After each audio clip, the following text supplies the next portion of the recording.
pagi untuk kita semua.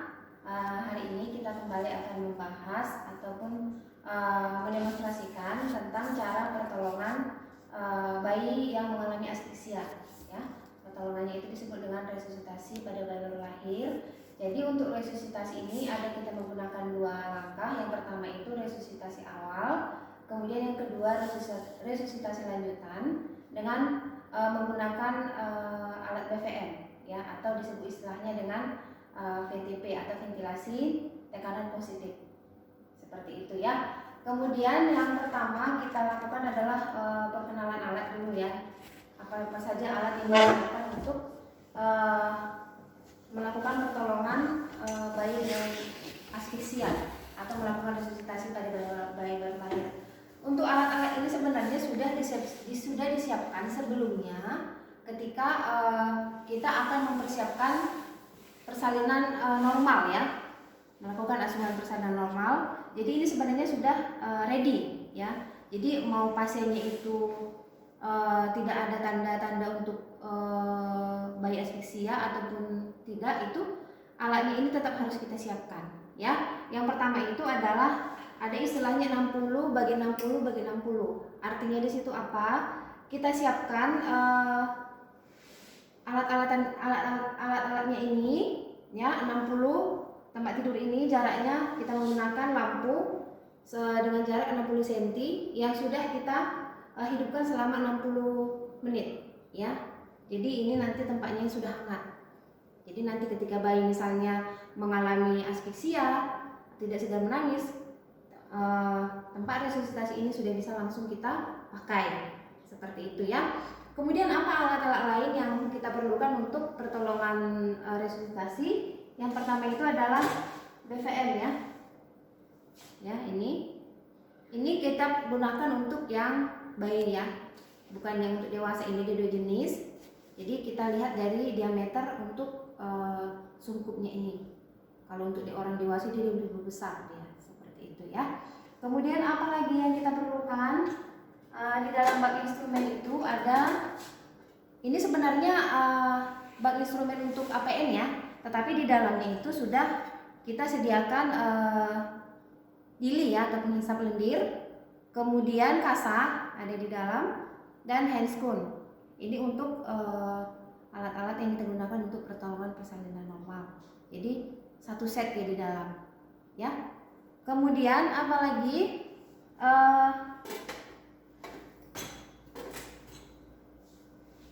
tabung oksigen ya, ini harus kita readykan tabung oksigen. Kemudian selang oksigen. Ini nanti yang kita pakai adalah yang seperti ini ujungnya ya. Ini gunanya untuk kita sambungkan ke sini ya. Jadi modelnya nanti seperti ini.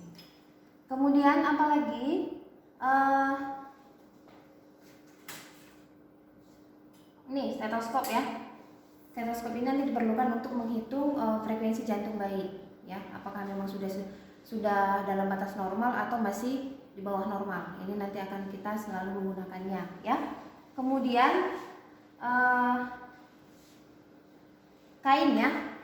Ada kain nanti yang kita perlukan. Yang pertama kain di atas perut ibu ya.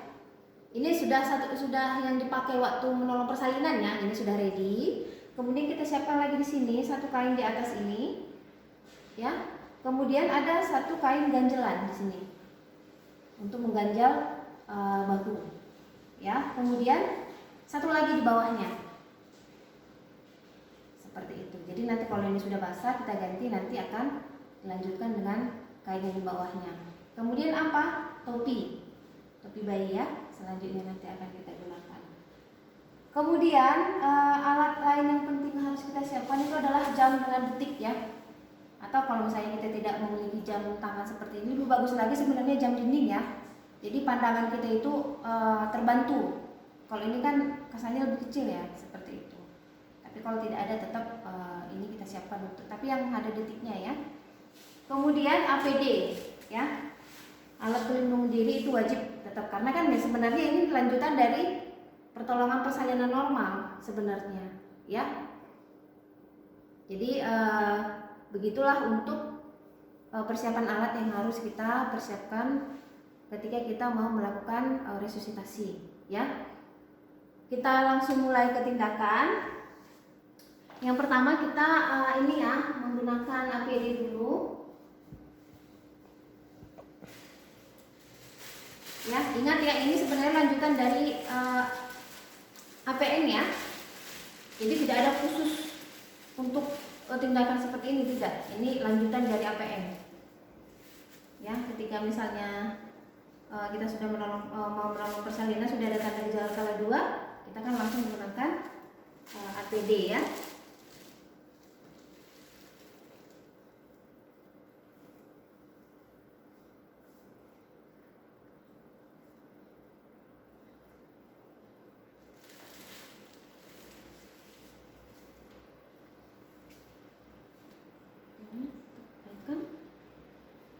Ini saya naikkan ke atas ya, karena agak longgar ya.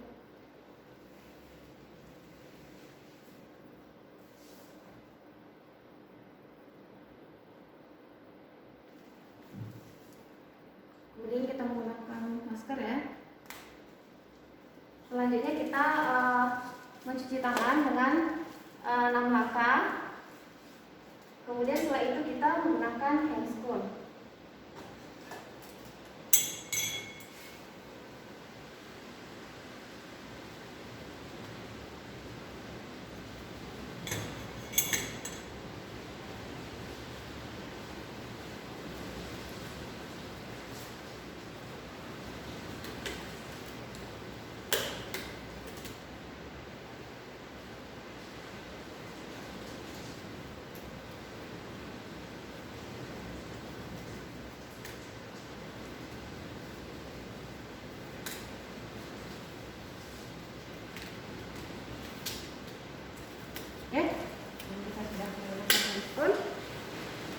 Selanjutnya ini kita sudah menolong persalinan ya. Jadi kita anggap ini kita sudah melakukan sangga susur ya. Sudah kita lakukan sangga susur, sudah keluar seluruh badan ya, sudah posisinya seperti ini. Ternyata begitu dia lahir seluruh badan ya, ini tidak ada bayinya tidak segera menangis ya. Bayinya tidak segera menangis. Kemudian tangannya ini tonus ototnya itu leto ya, lemah kayak gini. Kalau dia yang langsung menangis kan ini akan langsung tegang dia seperti ini, akan bergerak ya. Kemudian akan berwarna, kulitnya itu akan berwarna kebiruan. Itulah tanda-tanda kalau si bayi itu mengalami asfiksia ya. Jadi kita tidak perlu lagi mengukur Apgar ya. Kita fokus ke apakah dia segera menangis, apakah tonusnya itu kuat atau lemah, kemudian warna kulitnya apakah kebiruan atau merah ya. Kemudian ada satu hal lagi yang perlu kita perhatikan, apakah sebelumnya ibu ini air ketubannya jernih atau bercampur mekonium.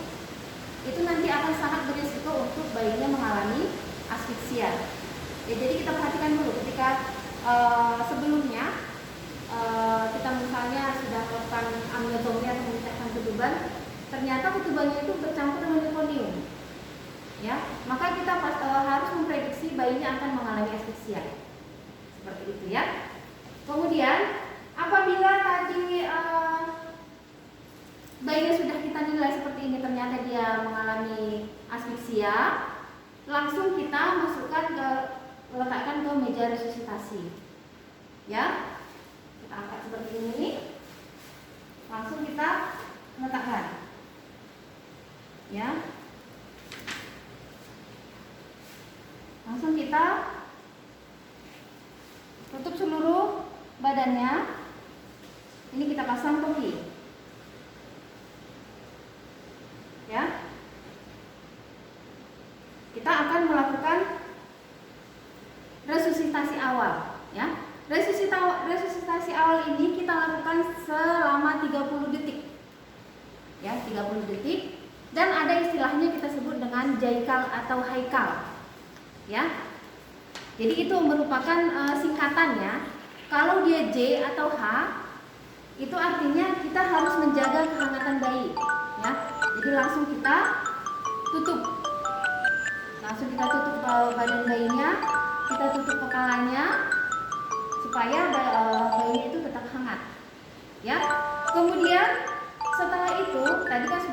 atau H, ya.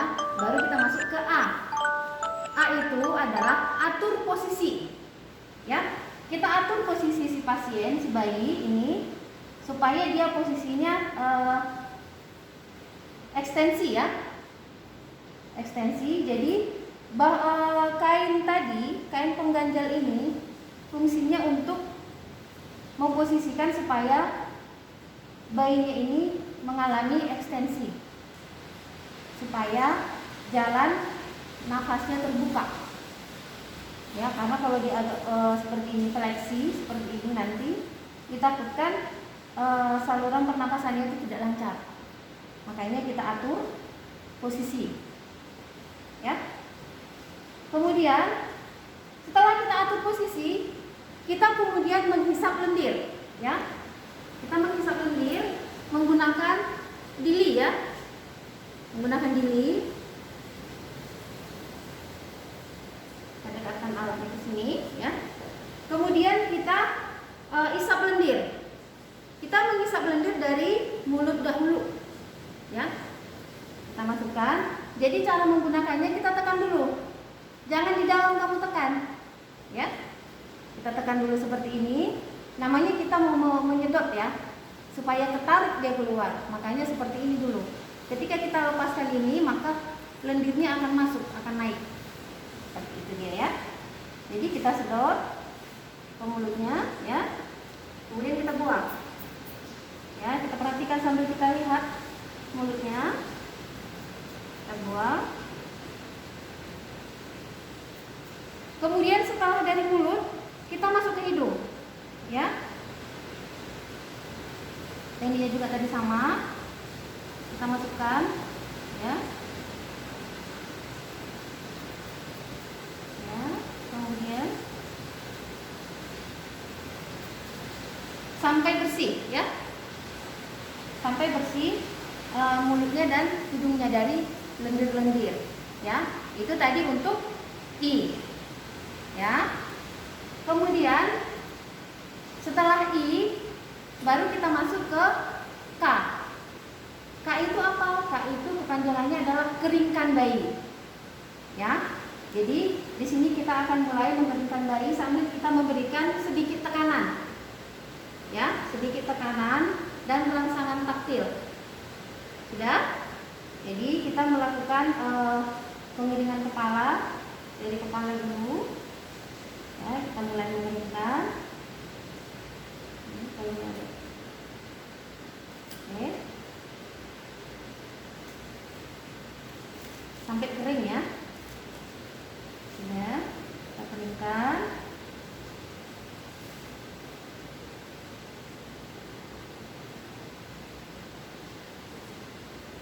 Kemudian ke badannya.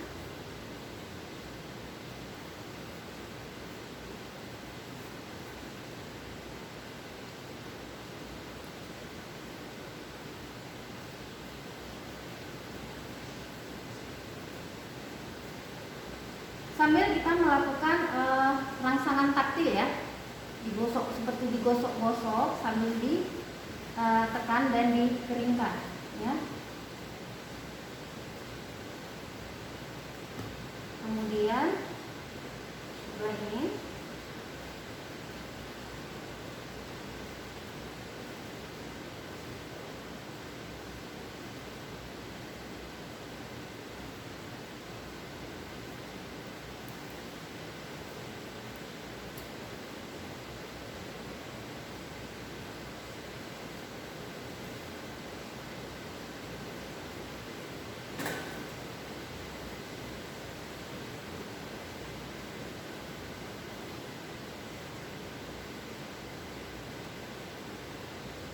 bila perlu kita lakukan ini, ya, seperti menyentil di sebelah ini di telapak kaki untuk merangsang supaya bayinya nangis. Apabila ketika kita tadi melakukan penekanan dan rangsangan, bayinya belum ada reaksi entah merintih atau menangis, maka kita berikan rangsangan taktil, ya, dengan seperti ini atau menggosok-gosok telapak kakinya, ya. Seperti itu dia. Kemudian setelah itu kita sudah melewati langkah K ya, keringkan. Kemudian kita masuk ke A lagi. Ya. A itu apa? Kita atur kembali posisinya. Ya. Kita atur kembali posisi si bayi. Tadi kan karena kita sudah mengeringkan, maka mungkin bayinya akan bergeser lagi ya. Akan bergeser lagi, maka kita atur kembali posisinya menjadi stensi seperti ini ya. Kemudian kita tutup badannya, kepalanya, tetapi dadanya kita biarkan terbuka seperti ini ya. Kemudian kita sudah sampai ke langkah A, maka langkah terakhir itu adalah L ya. L itu apa? Lakukan penilaian ya. Setelah tadi kita lakukan langkah mulai dari G sampai A, maka kita lakukan penilaian untuk melihat apakah terjadi keberhasilan dari tindakan yang sudah kita lakukan tadi ya. Jadi apa yang kita lakukan? Kita mengukur frekuensi jantung si bayi ya.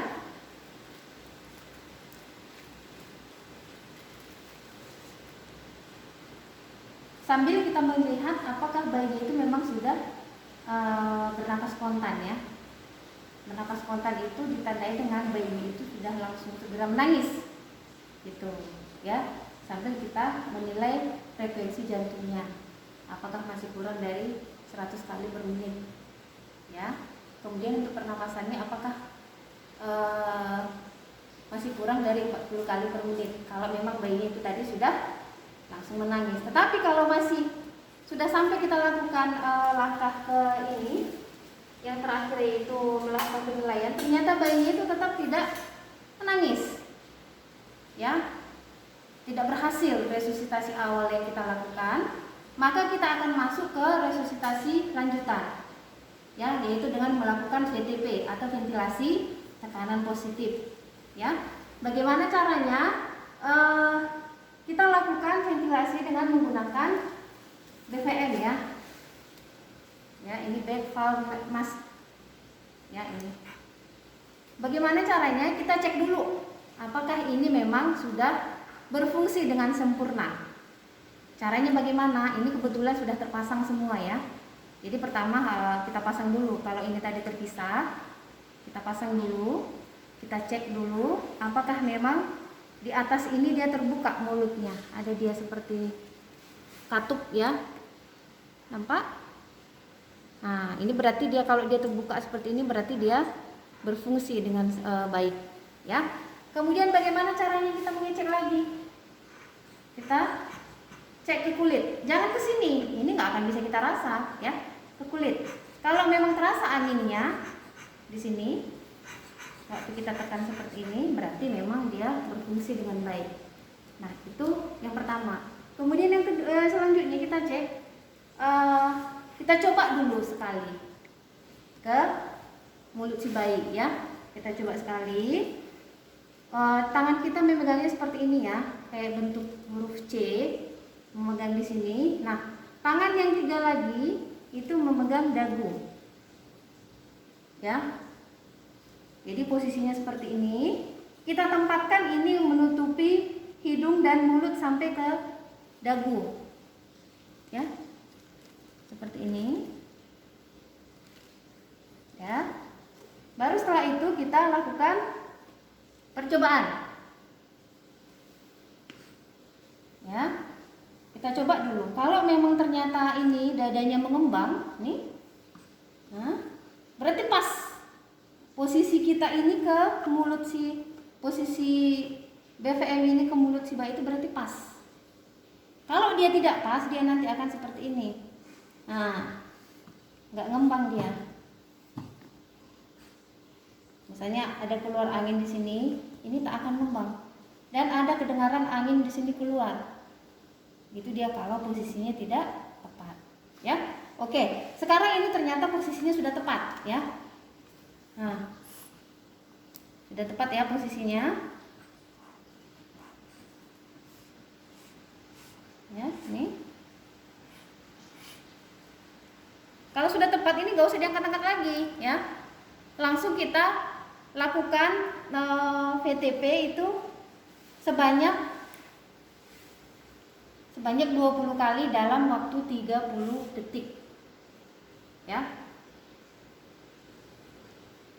1 2 3 4 5 6 7 8 9 10 11 12 13 14 15 16 17 18 19 20. Ya, seperti itu. Ini kita tekan jangan sampai habis. Karena kita melakukan penekanan itu 20 cm air. Itu untuk istilah dulu ya. Karena dulu menggunakan air waktu melakukan pemompaan seperti ini. Tetapi sekarang itu hitungannya dia 2/3 dari BVM ini. Ya, 2/3 kita tekan.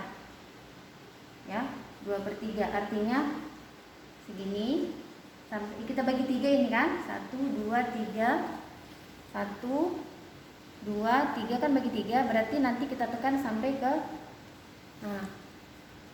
lewat setengah dia sedikit. Jangan sampai habis, nanti terlalu tinggi tekanan oksigen juga berbahaya. Seperti itu dia tekniknya, ya. Oke. Kemudian ketika tadi kita sudah selesai melakukan satu siklus ya. Satu siklus itu seperti yang tadi saya sudah jelaskan, dia 20 kali dalam waktu 30 detik. Ya. 20 kali dalam 30 detik.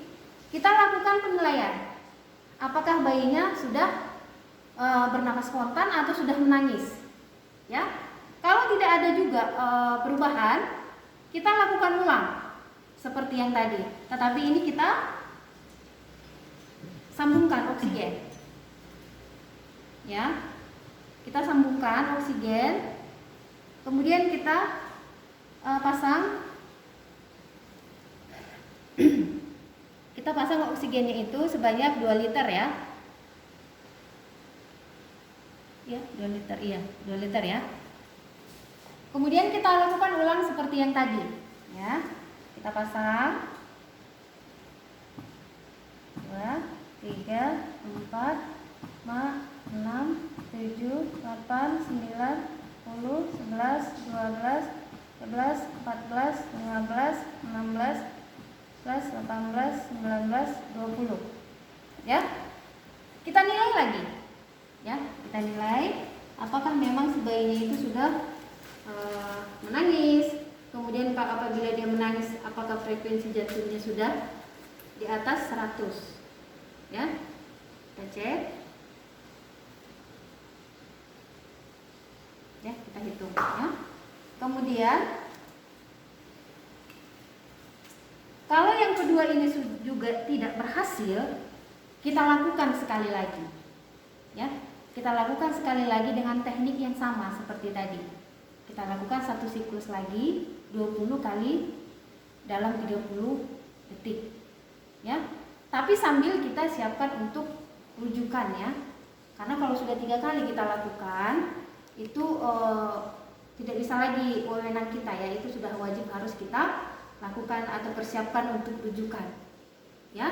Tetapi nanti misalnya ketika kamu sudah melakukan rujukan di perjalanan, ini boleh tetap kamu lakukan, tetapi kalau sudah 10 menit tidak berhasil, kamu harus berhentikan. Begitu dia untuk ketentuannya. Ya. Jadi ketika kamu sudah siapkan rujukan misalnya di perjalanan, kamu lakukan sampai dia 10 menit nggak berhasil juga, stop. Ya, gitu. Nah, itu kalau tadi tidak berhasil, ya. Kalau sudah berhasil, ya, sudah berhasil kamu lakukan, misalnya tadi sudah kamu lakukan satu siklus langsung nangis bayinya, maka kamu akan melanjutkan dengan asuhan bayi baru lahir normal seperti biasa, ya. Seperti itu. Kemudian tetap juga kamu pantau apakah memang ada tanda-tanda bahaya. Jadi kamu tetap melakukan pemantauan dan melakukan asuhan pasca resusitasi. Kamu melihat apakah bayinya itu ada merintih, atau nanti tiba-tiba dia megap-megap, atau frekuensi napasnya kurang dari 40 kali per menit. atau denyut jantungnya kurang dari 100 kali per menit, atau bayinya tiba-tiba hipoglikemi atau hipotermi, harus tetap kamu lakukan pemantauan yang disebut dengan asuhan pasca resusitasi. Jadi seperti itu ya. Nah, untuk semua yang saya lakukan tadi, tindakan yang saya lakukan mulai dari resusitasi awal sampai resusitasi lanjutan, itu harus kita lakukan dalam waktu 1 menit. Ya. Saya melakukannya kenapa lama tadi? Karena saya sambil menjelaskan. Tetapi di lapangan itu ketika kita melakukan jaikal, itu 30 detik itu sudah harus selesai. Ya, nggak berhasil dia. Kita lakukan ini ventilasi tekanan positif 30 detik harus selesai. Karena apa? Semakin lama dia tidak nangis, maka risiko untuk kematian akan semakin tinggi. Karena apa? Semakin lama dia tidak oksigen tidak masuk ke dalam tubuhnya, maka akan terjadi kerusakan sel. Ya, mulai dari paru-paru nanti, setelah itu nanti akan ke jantung, nanti akan sampai ke otak. Begitu dia efeknya. Oke, baik. Demikian untuk demonstrasi cara menolong bayi asfiksia dengan teknik resusitasi, baik itu resusitasi awal maupun resusitasi lanjutan dengan VTP. Demikian saya ucapkan terima kasih.